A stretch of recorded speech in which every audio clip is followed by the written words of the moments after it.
Hechos capítulo 12, versos 1 al 12 nos hablan de lo importante, la importancia de la oración conjunta, la oración como iglesia. Y dice así: por ese tiempo el rey Herodes Agripa comenzó a perseguir a algunos creyentes de la iglesia. Mandó matar a espada al apóstol Santiago, hermano de Juan. Cuando Herodes vio cuánto esto le agradó al pueblo judío, también arrestó a Pedro. Eso sucedió durante la celebración de la Pascua. Después lo metió en la cárcel y le puso bajo la vigilancia de 4 escuadrones de 4 soldados cada uno. Herodes tenía pensado llevar a Pedro a juicio público después de la Pascua. Pero mientras Pedro estaba en la cárcel, la iglesia oraba fervientemente por él. La noche antes de ser sometido a juicio, Pedro dormía sujetado con 2 cadenas entre 2 soldados. Otros hacían guardia junto a la puerta de la prisión. De repente, una luz intensa iluminó la celda y un ángel del Señor se puso frente a Pedro. El ángel lo golpeó en el costado para despertarlo y le dijo: rápido, levántate. Y las cadenas cayeron de sus muñecas. Después el ángel le dijo: vístete y ponte tus sandalias. Pedro lo hizo y el ángel le ordenó: ahora ponte tu abrigo y sígueme. Así que Pedro salió de la celda y siguió al ángel. Pero todo el tiempo pensaba que era una visión. No se daba cuenta de que en verdad esto estaba sucediendo. Pasaron el primer puesto de la guardia y luego el segundo, y llegaron a la puerta de hierro que lleva a la ciudad. Y esta puerta se abrió por sí sola frente a ellos. De esta manera cruzaron la puerta y empezaron a caminar por la calle, y de pronto el ángel lo dejó. Finalmente Pedro volvió en sí. De veras es cierto, dijo, el Señor envió a su ángel y me salvó de Herodes y de lo que los líderes judíos tenían pensado hacerme. Cuando se dio cuenta de esto, fue a la casa de María, la madre de Juan Marcos, donde muchos se habían reunido para orar. Oremos. Padre, gracias por esta lectura, por el tiempo de que pudimos cantar juntos, celebrar tu amor, tu misericordia. Gracias que disfrutamos tu presencia.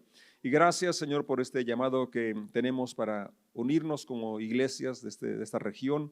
Y gracias por esta lectura que nos inspira y podemos ver, Señor, que tú estás al pendiente de tus hijos y que tenemos un llamado para orar juntos. En el nombre de Jesús decimos amén, amén. Hay cosas que quiero recalcar aquí en esta lectura, y vemos cómo en todas las edades ha habido gente que se opone a la extensión del evangelio y que han vivido tiempos muy difíciles, como el que estamos viviendo aquí en este relato de Hechos, que el rey Herodes mata a Santiago, y que muchos se complacieron de esto. Qué tremendo, ¿no? Cómo hay gente que se puede alegrar de la muerte de un ser humano. Y bueno, por asuntos religiosos, qué triste, ¿verdad? Por diferencias de opinión. Bien, pero el Señor Jesucristo prometió que su iglesia, Él la estaba edificando sobre la roca, y que en las puertas de la muerte o del Hades iban a poder detener el avance de esta. Entonces, Herodes, como ve que la gente se ve contenta por la muerte de Santiago, dice la escritura que también encarcela a Pedro, y lo tenía, obviamente su plan no era encarcelarlo, sino ejecutarlo también, y pensaba hacerlo después de la Pascua. El verso 5, que es el tema, mejor dicho, el versículo que quisiera que pudiéramos asimilar hoy su mensaje, es que a pesar de las amenazas y de los planes perversos de destrucción y de muerte, cuando la iglesia ora pueden suceder cambios. Y es lo que dice: pero a pesar de los planes de Herodes, a pesar de los planes de los líderes religiosos que estaban contra Pedro, la iglesia contaba con un recurso como tú y yo lo contamos hoy, y es el de la intercesión, el orar de forma conjunta con un propósito en específico. Dice el verso 5, pero mientras Herodes tenía ese plan, mientras Pedro estaba en la cárcel, la iglesia oraba fervientemente por él. ¿Pueden repetirlo conmigo? La iglesia oraba fervientemente por él. ¿Por qué oraban fervientemente? Porque amaban a Pedro, amaban al Señor, el dueño de la iglesia. Habían orado en otras ocasiones y también había habido respuesta. ¿Así es? No sé si tú amas al Señor. Bueno, esa pregunta es obvia. Pero no sé si has tenido respuesta a alguna oración. Muchas oraciones han sido contestadas. Aquí en la lectura menciona que la puerta se abrió de por sí. Pues no se abrió de por sí, se abrió por la intervención de Dios. Y porque la iglesia estaba orando para que eso sucediera. Entonces, hoy por hoy tenemos personas presas, no meramente en una prisión, aunque sí hay algunos conocidos que están ahí, ¿verdad? Pero otros que están en la calle, pero están presos de la depresión, de la tristeza, de alguna adicción a sustancias que están dañando su cuerpo y su vida y su familia, llenas de ira, de resentimiento y de cosas que amargan su existencia. Y nosotros como iglesia, como ya Chuy lo decía, tenemos el privilegio de hablar que hay esperanza, de que hay solución en Cristo, de que cuando intercedemos han sucedido cosas extraordinarias que cambian la situación de una persona, como es el caso de Pedro en este relato del libro de los Hechos. Ahora, fíjense el ejemplo de Pedro en esa situación tan incómoda que debe ser dormir en prisión y sobre todo sabiendo él lo que le esperaba, porque Pedro conocía las intenciones de Herodes, que lo iba a ejecutar. Y no obstante, esa sentencia o esa amenaza, o esa posibilidad, fíjense cómo estaba durmiendo. Dice el verso 7 que de repente una luz intensa ilumina la celda. Para mí eso era suficiente para despertarme. Con la luz del foco, a veces con eso me despierta, cuanto más con esa luz intensa. Bueno, Pedro estaba tan profundamente dormido que el ángel tuvo que golpearlo en el costado y despertarlo y darle instrucciones de que se levantara. Dice, rápido, levántate. Y las cadenas cayeron de sus muñecas. Vemos la intervención de Dios. No traía el ángel la llave, ¿verdad? Sino que la iglesia tenía la llave de la intercesión, de la oración, y Dios envió el ángel y las cadenas se le cayeron. Bueno, dice el verso 8, después el ángel le dice, vístete y ponte tus sandalias. Tenía que darle instrucciones porque Pedro todavía estaba medio adormilado, ¿verdad? No, la verdad dice aquí que él pensaba que era una visión. Y el ángel está dándole instrucciones hasta de cosas que parecían ser obvias. Dice el verso 8, vístete, ponte las sandalias. Pedro lo hizo, el ángel le ordena, ahora ponte tu abrigo y sígueme.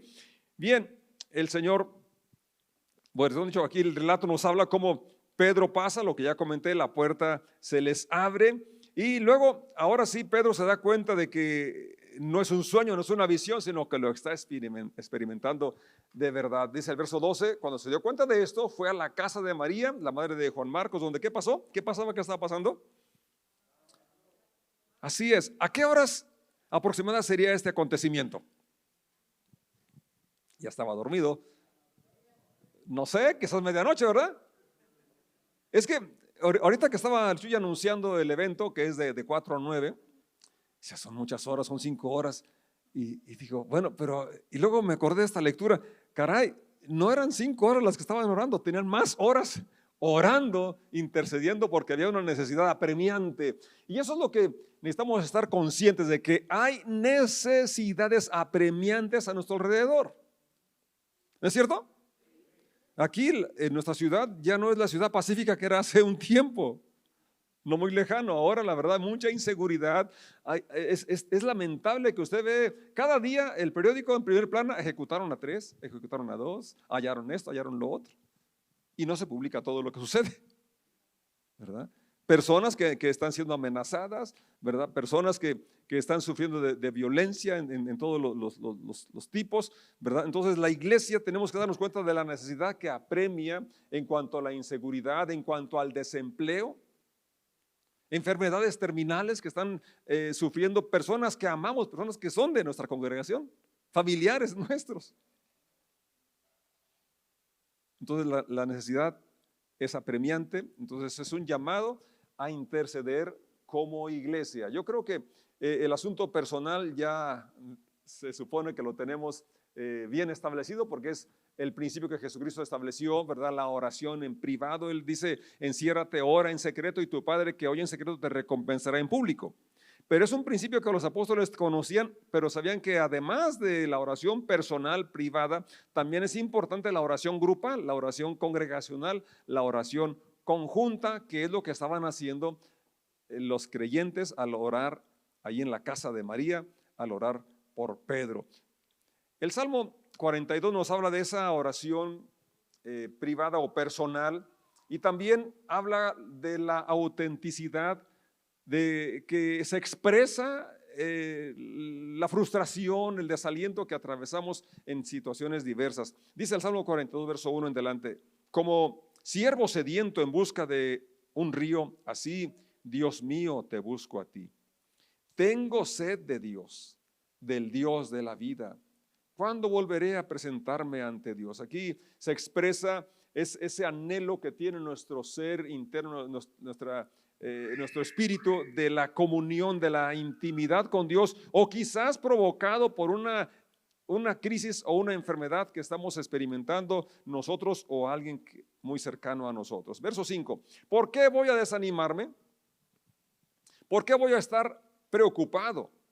Mi esperanza he puesto en Dios, a quien todavía seguiré alabando, pues Él es mi Dios y mi Salvador.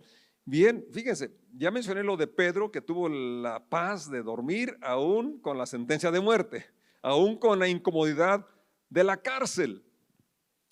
En ocasiones estamos ahí en la cama dando vueltas, ¿verdad? Y bueno, yo hace mucho que cambié el insomnio por intercesión, y te lo recomiendo.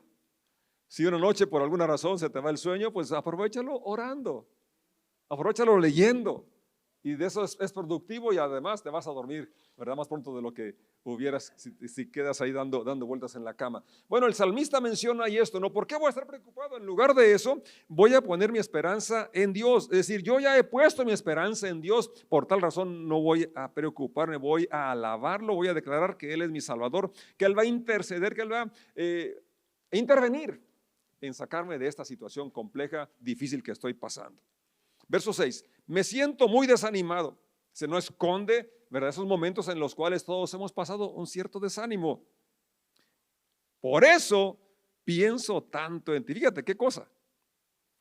Ya no estaba pensando en aquella circunstancia, situación o persona que lo hizo desanimar, aquella frustración, sino más bien aquel desánimo lo guió a concentrar su atención en Dios. Por eso pienso tanto en ti desde la región del río Jordán, desde los montes de Hermón y Mizar. No importa, ¿verdad?, la distancia. En aquel momento, en aquellos tiempos, se creía, ¿verdad?, que ahí el lugar donde se manifestaba la gloria de Dios era ahí en el lugar de adoración en Jerusalén.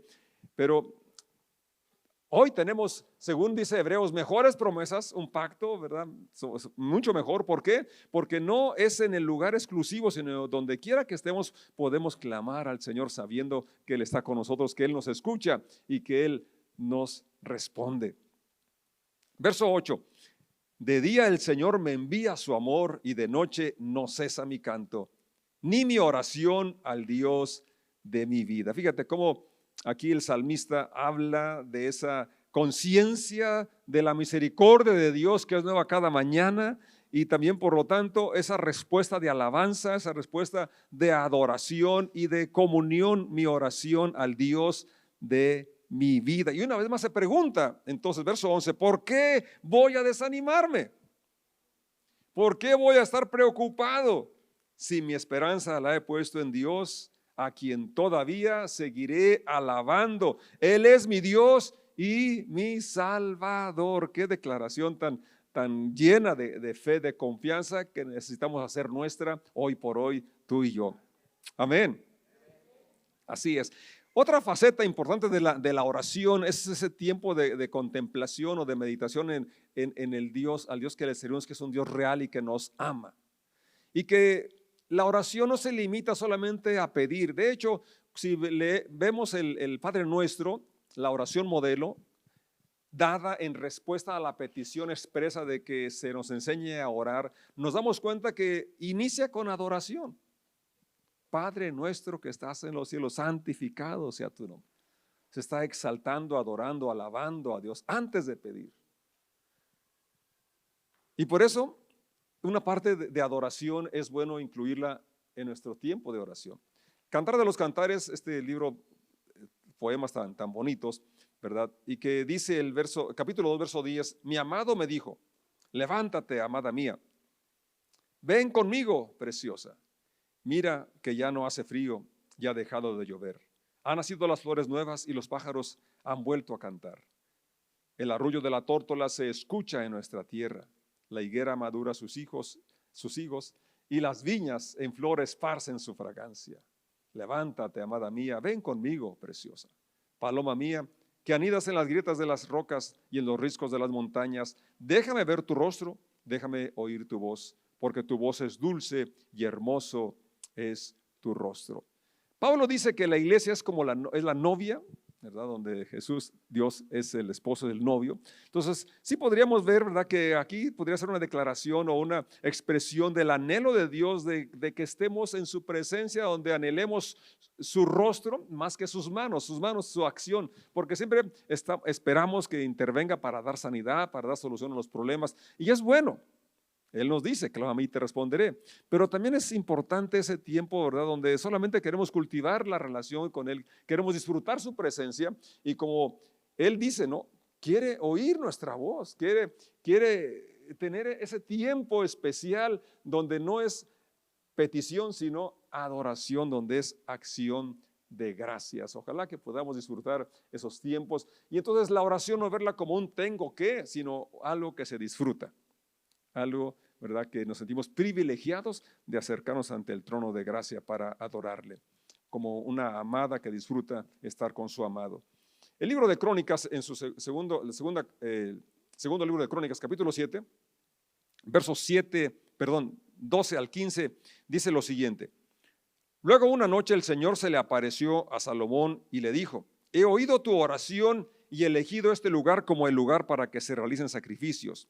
Puede ser que a veces yo cierre los cielos para que no llueva, o mande langostas para que devoren las cosechas, o envíe plagas entre ustedes. Verso 14, pero si mi pueblo, que lleva mi nombre, se humilla y ora, busca mi rostro y se aparta de su conducta perversa, yo oiré desde el cielo, perdonaré sus pecados y restauraré su tierra. Mis ojos estarán abiertos y mis oídos atentos a cada oración que se eleve en este lugar. Verso 14 nos dice algo muy importante. Todos vemos, o casi todos estamos conscientes de la situación que nos rodea, difícil, complicada, como ya lo mencioné, ¿verdad? Conocemos cerquita o lejos personas con problemas graves que requieren intercesión.